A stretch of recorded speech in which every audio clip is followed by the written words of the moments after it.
If I look that way, I'm reading my script, and that is me trying to cover my mess, and I'm wearing a jacket over my PJs. Don't judge me, okay? Let's start.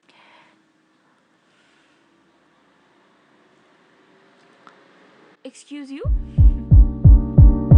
Quarantine.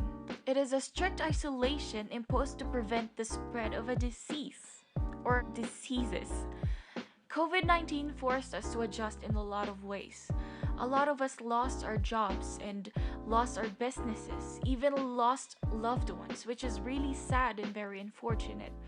We hear the quick rising numbers of positive cases and people losing their lives every single day. And our only window into the world out there is the internet, and it can get quite dark. Now, I do not want to impose toxic positivity because I believe that toxic positivity is a real thing and it's not good.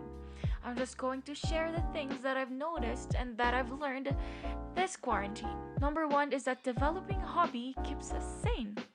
This is just to remind us that when everything goes back to normal, I hope it comes soon, to not get cooped up in working that we forget about hobbies. I really did not know how important it was until now. Number two is that my city is beautiful. 2020 made me want to plan big travels. New decade. And there's nothing wrong with that, but being in quarantine made me miss my own city. Not being able to go out every single time that I want to made me realize how blessed I am to be living in Baguio City. Number three is I'm actually a pretty good cook. Don't get me wrong, it's not a 4 Michelin star quality food, but it's good enough. And these are just a few things that I noticed and that I learned during quarantine. And I know that there are a ton more that you guys have noticed and that you guys have learned. But I don't want to dwell on those because the actual point of this video is to actually remind or inform us of the truth of quarantine. And that is that not all people quarantined are living like you. A lot of people are struggling and worrying about their next meal. A lot of breadwinners are growing anxious of the bills. And a lot of people are in danger, not because of the virus, but because of people they are quarantined with. I was skeptical to mention these things at first, but I knew that I just had to. A lot of children are in danger, and a lot of people are, but let me focus on children. The reason why I made this video is for you to understand that your silence makes you an accessory. I'm not blaming you if you are threatened.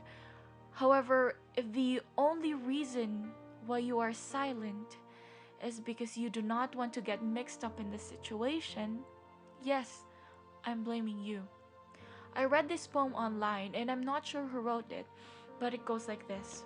If you tell them I'm not in the closet, if you say I'm not under the bed, if you tell them I'm not in the shadows, you'll eventually help me get fed. Now the picture of this is that it's talking about a monster.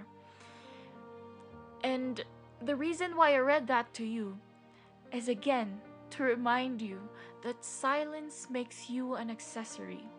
If you saw it and you did not say anything, the offender should thank you because you are an accessory to the success of their crime. Jake Foundation's goal in the simplest words is to help and give back to the community. Yes, we try to help those in need.